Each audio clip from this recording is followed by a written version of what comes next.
You Lord.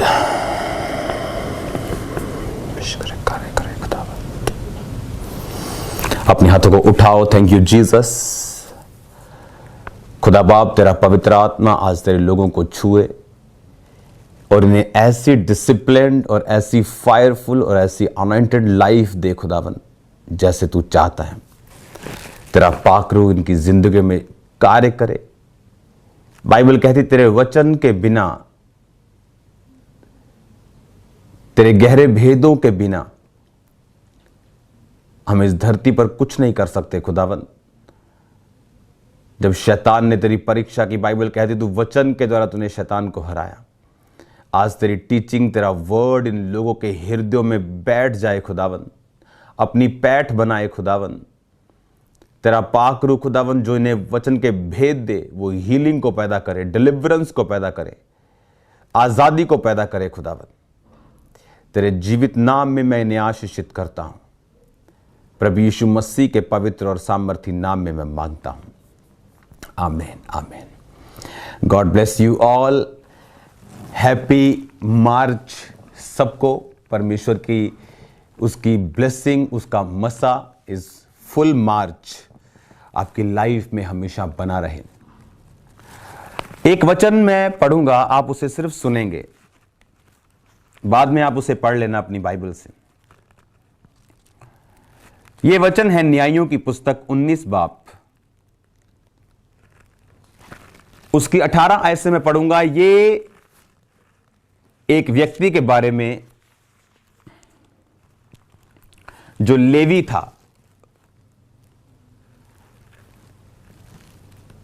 वो कहीं से अपनी पत्नी को लेके वापस आ रहा था और बाइबल कहती रात हो गई और उसने एक जगह पे टिकना चाहा और उन लोगों ने उनको टिकने नहीं दिया। वो चौक में बैठे थे, एक वृद्ध आया और बोला यहाँ क्यों? उसने कहा हम रास्ते में जा रहे हैं, अंधेरा हो चुका है, हम यहाँ रात बिताना चाहते हैं, हमारे पास चारा भी है, हमारे पास खाना भी है, हमारे गधों के लिए सब कुछ है, हमें सिर्फ टिकने के लिए स्थान चाहिए। वो बूढ़ा अपने घर ले गया।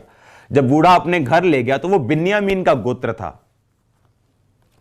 जो वो गोत्र था, जिस जगह वो रहते थे गिबा में, जहां वो रुके थे, जहां पे रास्ते में उन्होंने ब्रेक मारी, वो गिबा था।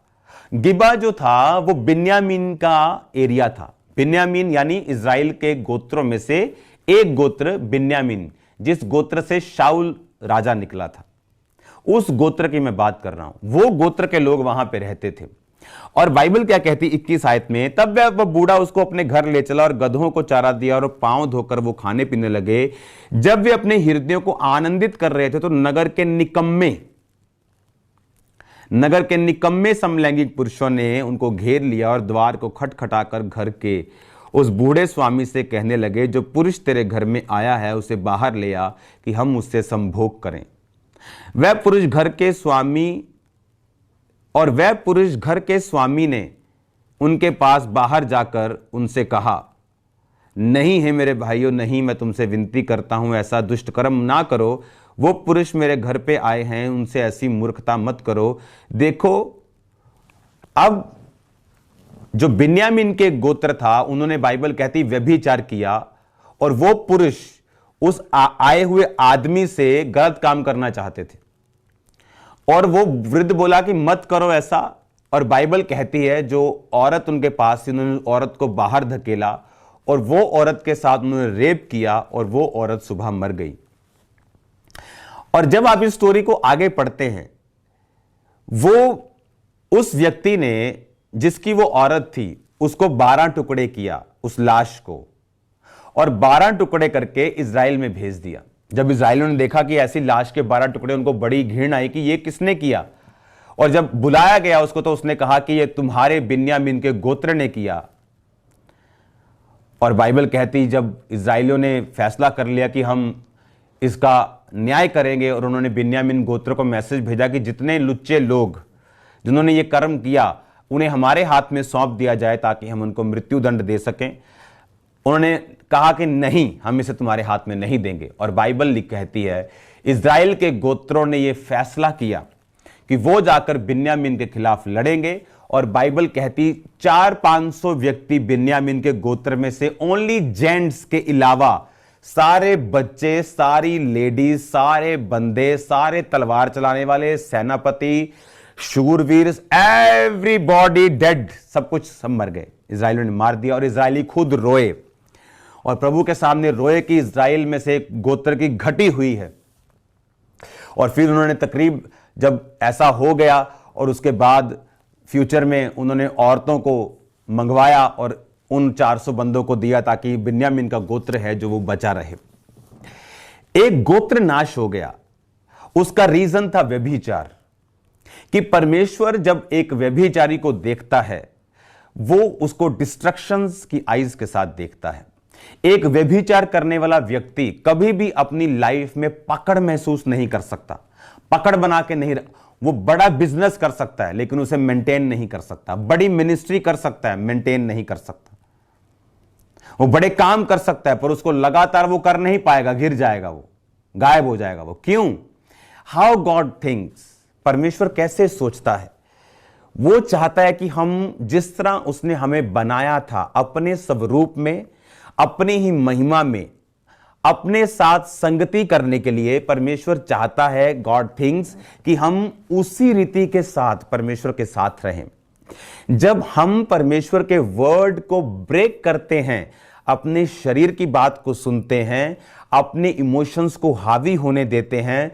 उन्होंने अपने व्यभिचार को, सेक्स को हैवी होने दिया और रेप कर दिया और पूरा गोत्र, एक छोटे से एक गलती ने पूरी गोत्र को, पूरी कौम को, आप कह सकते हैं कौम को, हिस्से को खत्म कर दिया। बाइबल कहती जो व्यक्ति व्यभिचार करेगा उसकी नाम धराई, यानी उसके नाम धराई। अगर आज मैं दाऊद बोलूं कि प्रभु तुम्हें दाऊद जैसा बनाए, तो कुछ लोग सोचते हैं कि नहीं, दाऊद ने व्यभिचार किया था। वो उसकी 66 लड़ाइयां जीती को याद नहीं करते, क्योंकि उसने व्यभिचार किया तो उसकी नाम धराई आज भी होती है। परमेश्वर ने कहा जो व्यभिचार करेगा उसका अनादर इस धरती पर से कभी खत्म नहीं होगा, उसकी नाम धराई कभी खत्म नहीं होगी। हाउ गॉड थिंक्स, परमेश्वर यह चाहता है कि वो आपके एनिमीज, वो बीमारी हो, वो शैतान हो, इंसान हो, कोई भी हो, वो आप पर कभी ओवरकम नहीं कर पाएंगे अगर आप परमेश्वर की थिंकिंग से, उसी की सोच से सोचने लगे। तो अगर आपने परमेश्वर की सोच से आपने सोचा, अगर आपने परमेश्वर के जैसे अपनी सोच को बना लिया, तो बरकतें और मस्सा भी आपके अंदर परमेश्वर के जैसा हो जाएगा।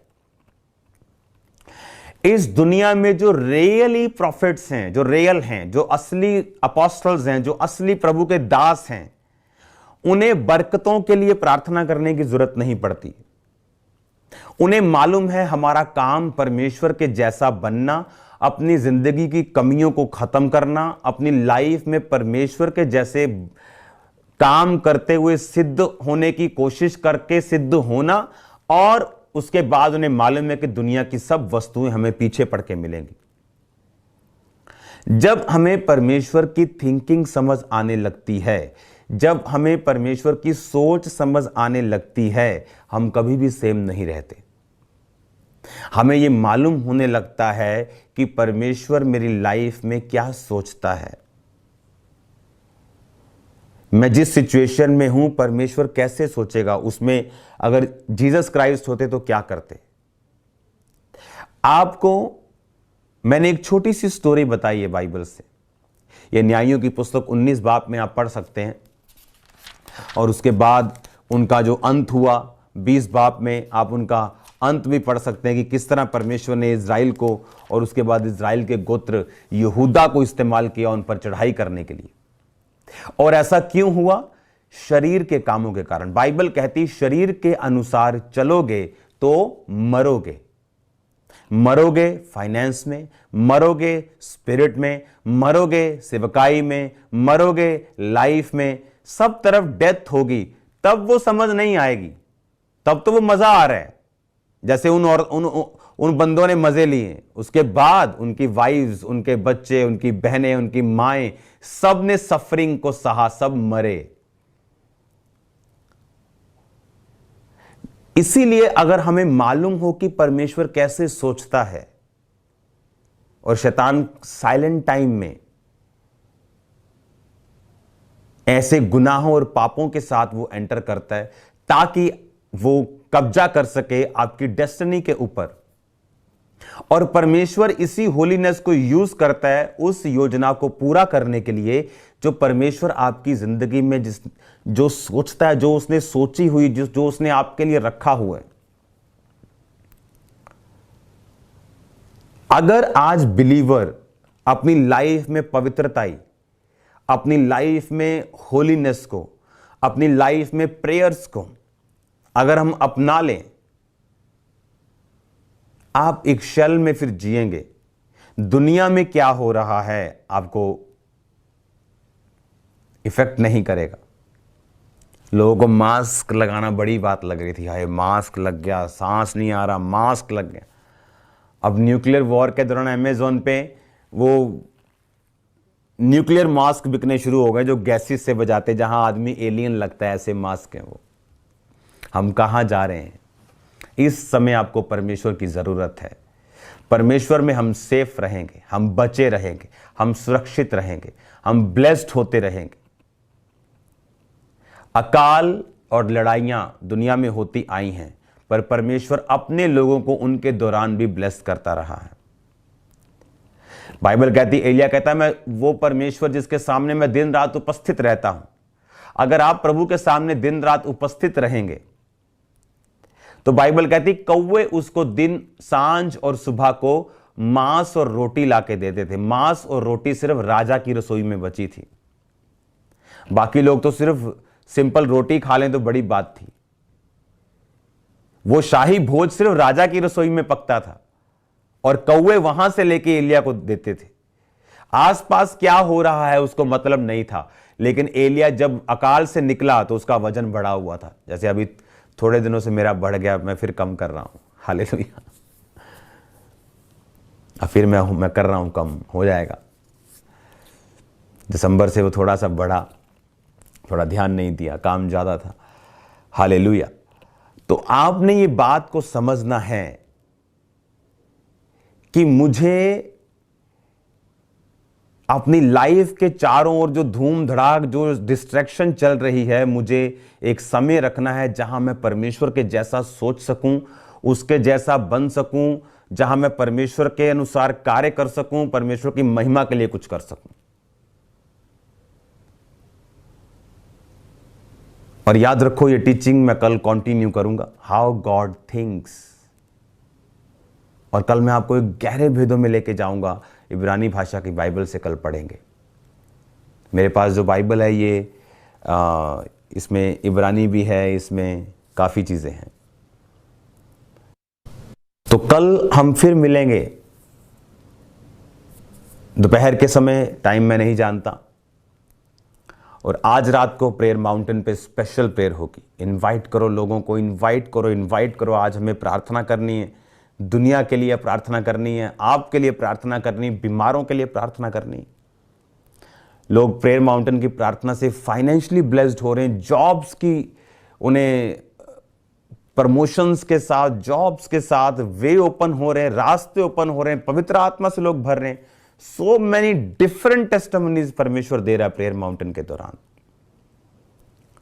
हम एक्साइटेड रहते हैं कि प्रेयर माउंटेन जल्दी रात पड़े और मैं प्रेयर माउंटेन में जाऊं, हमारे मस्से बढ़े, हमारी लाइफ में अनॉइंटिंग बढ़ी।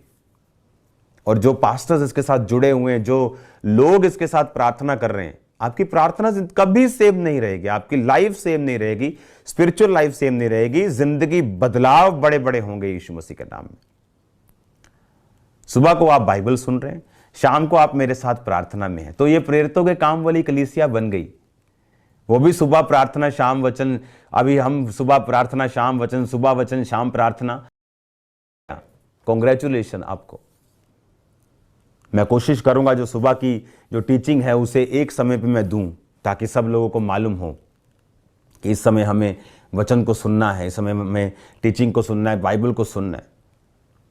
और अब आपने सिर्फ अगर आधा घंटा भी बाइबल पढ़ ली, आपने ये टीचिंग सुन ली, आधा घंटा बाइबल पढ़ ली, शाम की प्रार्थना अटेंड कर ली, आपके टाइम पूरा हो गया परमेश्वर में, आप कंप्लीट क्रिश्चियन हो। क्योंकि ये टीचिंग सुन के, रात की प्रार्थना करके, आधा घंटा बाइबल पढ़ के आप कहीं नहीं जाने वाले हो फिर। और ये जो बाइबल स्टडी रोज हो रही है, ये वो बाइबल स्टडीज है जो कॉलेजेस में, जो यूनिवर्सिटीज में लोग सीखते हैं। बस इसका सर्टिफिकेट आपको नहीं मिल रहा, अगर वो आपको चाहिए तो बाइबल कॉलेज से वो भी मिल जाएगा। आने वाले टाइम में ऑनलाइन कोर्स की वहां व्यवस्था होगी। लेकिन अगर आप रोज बाइबल टीचिंग करना चाहते हैं तो लोगों को बुलाइए बाइबल टीचिंग के लिए, क्योंकि ये जो बाइबल टीचिंग है, ये कॉलेजेस, ये यूनिवर्सिटी में बाइबल टीचिंग है, ये वो टीचिंग है जो मैं आपको दे रहा हूं, जो क्लोज्ड लोग सुनते हैं, जो डीप टीचिंग में पास्टर्स सुनते हैं, मैं आपको दे रहा हूं। तो याद रखो, प्रार्थना करते रहो, प्रार्थना करते रहो। ये दुनिया जब न्यूक्लियर वॉर की ओर बढ़ जाएगी, आपको मालूम होगा कि यीशु मसीह का आना निकट है। एक तरफ डर होगा, एक तरफ आपके दिल में आनंद भी होगा। आपको मालूम होगा कि यीशु मसीह आ रहे हैं, वो लेने के लिए आ रहे हैं उस कलीसिया को जिसमें ना कलंक हो, ना झुर्री हो, ना दोष हो, जो कुंवारी हो। Hallelujah. God bless you all. आज रात को मिलेंगे स्पेशल प्रेयर में, बहुत इंपॉर्टेंट, और कल मिलेंगे दोपहर को इसी टीचिंग को, हाउ गॉड थिंक्स पार्ट 3।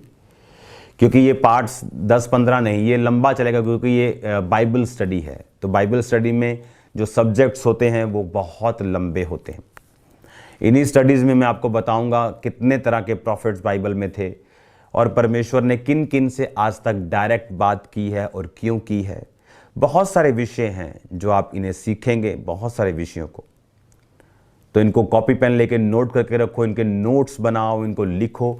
आपके पास भी लिखित प्रोफेटिक मेरे वर्ड्स रहने चाहिए। आपको मालूम होगा जब आप 5 साल बाद, 3 साल बाद देखेंगे, आप हैरान होंगे कि परमेश्वर का आत्मा मुझसे बात कर रहा था डायरेक्टली। अपनी आंखों को बंद करो, अपने हाथों को उठाओ। फादर, तेरा आत्मा, पिता तेरा आत्मा इनकी जिंदगी में कार्य करे, मार्वलस वर्क करे खुदावन। तेरा पाक रूह उनकी जिंदगी में बड़े काम करे खुदावन। तू हमारा सर्वशक्तिमान परमेश्वर है। तू सब चीजों को अपने लोगों के ऊपर जाहिर करता है खुदावन। तूने सब बातें पहले से जाहिर की थी खुदावन। मैं तेरा धन्यवाद करता हूं। जो लोग इस टीचिंग में रोज शामिल हों, उनकी बाइबल की नॉलेज को कहीं अधिक बढ़ा खुदावन। उनके ज्ञान को, उनकी आत्मिक उन्नति को कहीं अधिक बढ़ा। जो रोज लोग खुदावंद इस टीचिंग में और इस प्रार्थना में शाम की शामिल हो रहे, मैं जानता हूं उनकी आत्मिक जिंदगियां सदाली ब्लेस्ड हैं और बहुत बड़ी रीति के साथ ब्लेस्ड हैं खुदावंद। जितने पास्टर्स इस वचन को सुन रहे, तेरा पवित्र आत्मा उनको गहरे भेदों के साथ ब्लेस करे। तेरा पाक रूह भी उनको गहरे भेद दे ताकि तेरे लोग बचाए जाएं। इंडिया में जहां परसिक्यूशंस हो रही हैं खुदावंद, एक एक जगह खुदावंद, खुदा एक एक जगह, यूपी से लेके झारखंड से लेके खुदावंद, एक एक जगह खुदावंद, राजस्थान से गुजरात तक, महाराष्ट्र तक खुदावंद, मध्य प्रदेश, छत्तीसगढ़ तक खुदावंद, एक एक जगह तेरा पाक रूह जुम्बिश के साथ कार्य कर और बेदारी आ जाए खुदावंद तेरे जीवित नाम में। वो लोग जान जाए मसीह लोग किसी से डरने वाले नहीं, किसी सताव से डरने वाले नहीं। पिता, मैं तेरे लोगों को आशीषित करता हूं, तेरे नाम में इन्हें ब्लेस्ड घोषित करता हूं। प्रभु यीशु मसीह के सामर्थी नाम में हम मांगते हैं, आमीन आमीन। God bless you all. सब